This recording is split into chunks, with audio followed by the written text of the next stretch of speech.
Cement চাপৰি ডেকা পাম তিনিআলি মুৰুংঘৰত ইয়াতে আহি আপোনালোকক লগ পাইছোঁ যথেষ্ট ভাল লাগিছে। আমি এখন সুন্দৰকৈ চেমিনাৰ কৰিলোঁ। চেমিনাৰখন আমাৰ UMCA ফাউণ্ডেশ্যন জীৱনদান গ্ৰুপৰ জৰিয়তে আমি কি ধৰণৰ সুবিধাখিনি ৰাইজক দিব পাৰিম আৰু এই সুবিধাখিনিৰ জৰিয়তে ৰাইজে লাভৱান হ'বনে নহয় গোটেই কথাখিনি আজি আমি আপোনালোকৰ আগত আলোচনা কৰিলোঁ।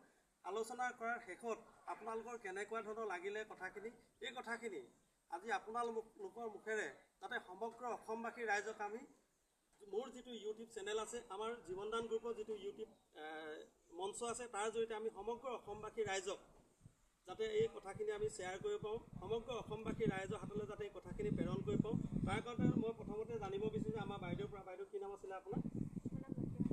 লক্ষীমা দাস। আপুনি আমাৰ NGO কথাখিনি কেনেকুৱা লাগিলে? হয় হয় হয়, আপুনি ৰাইজক কি মেছেজ দিব বিচাৰে আমাৰ এই NGOৰ জৰিয়তে? মানে সকলোৱে যদি এইটো কামত কিবা হেৰি কৰে আৰু তেওঁলোকে বহুত ভৱিষ্যতলৈ ভাল হ'ব বুলি ভাবিছোঁ। হয় হয় আৰু যিখিনি কৰে তেওঁলোকৰ কাৰণে ভৱিষ্যতৰ কাৰণে ভাল বুলি ভাবিছোঁ আমি। হয় হয় হয়, আমিও এতিয়া আগবাঢ়ি যাম বুলি আমিও ভাবিছোঁ। ঠিক আছে, ধন্যবাদ থাকিলে। বাইদেউ আপোনাৰ ওচৰলৈকে আহিছে, আপোনাৰ কি আছিলে? শৰীফা সোণোৱাল বাইদেউ। হয় হয় বাইদেউ, অকণমান ওচৰলৈ আহক, ক্ল'জে ক'লে ভাল হ'ব, আমাৰ সকলোৱে চেহেৰাটো সকলোৱে গম পাব। আমাৰ শৰীফা সোণোৱাল বাইদেউ কওকচোন, সমগ্ৰ অসমবাসী ৰাইজক আজি যি আপুনি আমাৰ NGOটোৰ কথাখিনি জানিলে, এই NGOটোৰ জৰিয়তে আমাৰ NGOটোৰ লগত ৰাইজ জড়িত হ'ব লাগে নে নালাগে, তাৰ ওপৰত অকণমান ৰাইজক দুআষাৰ কওকচোন আমাৰ NGOটোৰ কথাখিনি। মই সমগ্ৰ অসমবাসীকে আহ্বান জনাওঁ যে আমি আমাৰ যিটো জীৱনদান UMC ফাউণ্ডেশ্যনৰ জীৱনদান যিটো NGO, সেই NGOটোত আপোনালোক সকলোৱে ওলাই আহক। কাৰণ আমাৰ এইটো যিটো NGO, আমি আজিলৈকে বহুত NGO দেখিছোঁ বা বহুত আমি কোম্পেনীত জইন কৰিছোঁ, সেইবিলাক সকলোবোৰ মানে কি হয় বস্তুটো টিকি নাথাকে। গতিকে আমি এতিয়া প্ৰথম সোমাই এই NGOটোৰ যিখিনি লক্ষ্য উদ্দেশ্যৰ বিষয়ে আমি জানিব পাৰিছোঁ, বহুত ভাল পাইছোঁ। গতিকে আমাৰ মহিলাসকল এই NGOটোৰ যোগেদি স্বাৱলম্বী হ'ব পাৰিব বুলি ভাবিছোঁ। গতিকে আপোনালোককো সকলোকে আহ্বান জনাইছোঁ যে আপোনালোকৰ নিজৰ এৰিয়াত, নিজৰ গাঁওসমূহত এই NGOটোৰ বিষয়ে প্ৰচাৰ কৰক, যাতে আমাৰ দৰে 10গৰাকী মহিলাই আৰু 10গৰাকী মহিলাই আগবাঢ়ি যাব পাৰে, নিজৰ স্বাৱলম্বিতাৰ পথটো মুকলি কৰিব পাৰে। গতিকে মই সকলোকে পুনৰবাৰ আহ্বান জনাইছোঁ যে এই NGOটোত সহায় সহযোগিতা আগবঢ়ায় আৰু আমি NGOটো বহল এটা দৃষ্টিভংগীৰে, বহল এটা প্ৰেক্ষাপটত পাম বুলি আশা কৰি মোৰ ক'বলগীয়া।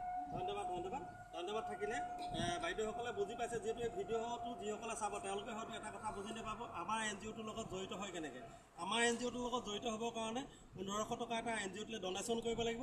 ডনেশ্যন কৰাৰ পাছত তেখেতে ডনেশ্যন ৰিচিপ্ট পাব, যিটো ডনেশ্যন ৰিচিপ্ট তেওঁলোকে ইনকাম টেক্সত ছাবমিট কৰিব পাৰিব। আৰু ইয়াৰ লগতে তেখেতে 1500 টকা যিটো দিব, সেই 1500 টকা ZDGPৰ জৰিয়তে তেওঁলোকে শ্বপিং কৰিব পাৰিব। তেখেতলোকৰ লাইবিলিটি বোলা বস্তুটো একো নাথাকে। আৰু আমাৰ NGOত 1500 টকা দি সদস্য ভৰ্তি হোৱাৰ বিনিময়ত তেখেতে কি ধৰণৰ সুবিধা পাব? নম্বৰ 1 এডুকেশ্যন ফাণ্ড, নম্বৰ 2 হৈছে কন্যাদান যোজনা, নম্বৰ 3 হৈছে ইমাৰ্জেঞ্চি ডনেশ্যন, নম্বৰ 4 হৈছে গৃহ প্ৰৱেশ যোজনা, নম্বৰ 4 আমাৰ প্ৰজেক্ট ফাণ্ড আছে। প্ৰজেক্ট ফাণ্ডৰ জৰিয়তে আমাৰ যিসকল আমাৰ পুৰুষ মহিলা আছে তেওঁলোকে নিজৰ সংস্থাপন পথটো আমাৰ প্ৰজেক্ট ফাণ্ডৰ পৰা লোন আকাৰে 20% ছাবচিডি লৈ তেওঁলোকে সংস্থাপন পাব পাৰিব। বাইদেউ আপোনাৰ ওচৰলৈকে আহিছে, আপুনি আমাৰ কথাখিনি শুনি কেনেকুৱা লাগিলে অকণমান অৱগত কৰাকচোন অসমবাসী ৰাইজক। যিহেতু আমি এইবিলাক বিষয়ে ইমান এটা জনা নাছিলোঁ, আজি ইয়াতে জড়িত হৈ কথাখিনি ছাৰসকলৰ পৰা শুনিলোঁ, সকলোৱে আমি মানে কৰিম বুলি ভাবিছোঁ আৰু হয় হয়, ধন্যবাদ। বাকী আমাৰ এইফালে আছে কেইবাগৰাকী, চবকে সোধাটো সম্ভৱ নহয়, তথাপিতো বাইদেউ আপুনি দুই এটা কুৱেশ্যন কৰিছিলে, আপুনি কুৱেশ্যনৰ উত্তৰখিনি অলপ পাইছেনে বাৰু? হয় হয় হয়, এতিয়া কৰিব লাগে বুলি ভাবেনে আপুনি? হয় হয়, ধন্যবাদ থাকিলে। বাকী আমাৰ শেষত আহিলোঁ, আমাৰ খুৰী এগৰাকী আছিল, অলপ ওচৰলৈ আহক। আমাৰ খুৰী খুব ভাল লাগিছে, এই বয়সতো তেখেতে সমাজ সেৱা কৰাৰ কাৰণে। আমি একচুৱেলি UMCA ফাউণ্ডেশ্যন এটা সমাজ সেৱা কৰা এটা NGO হয়, আমি ৰাইজৰ মাজলৈ আহিছোঁ সমাজ সেৱা কৰিবৰ কাৰণে। তো বাইদেউ খুৰী আপুনি কওকচোন, ৰাইজক কি মেছেজ দিব বিচাৰে সমগ্ৰ অসমবাসী ৰাইজক? আপোনালোকৰ যিটো NGO ফালৰ পৰা আপোনালোকে যিখিনি আমাৰ ৰাইজক অৱগত কৰিলে, আমাৰ মহিলাসকলক খুবেই ভাল লাগিছে। আপোনালোকক আমি ধন্যবাদ দিছোঁ আৰু আমিও এনেকৈ আগবাঢ়ি যাম বুলি ভাবিছোঁ যে আমি প্ৰত্যেকখন গাঁৱত আমি প্ৰত্যেক মহিলাকে বুজাই মেলি আমি এই NGOটোত যোগাযোগ কৰি আমি আগবাঢ়ি যাম বুলি আপোনালোকক প্ৰতিশ্ৰুতি দিছোঁ। ঠিক আছে, ধন্যবাদ থাকিলে। আমাৰ কেমেৰা যিগৰাকী দেখিছে বাইদেউ, আপোনাৰো দুআষাৰ বক্তব্য দিলে ভাল পাম, যিহেতু আমি ৰাইজৰ পৰা লৈছোঁ। কেমেৰাটো ময়ে ধৰি দিছোঁ, লাগিলে আপুনিও দুআষাৰ কওকচোন, মই অলপমান ধৰি দিছোঁ দিয়ক। আপোনাকো সুধিছোঁ, মই নিজে কেমেৰা ধৰিছোঁ, আপোনাৰ ফালৰ পৰা মন্তব্য দিয়ক ৰাইজক।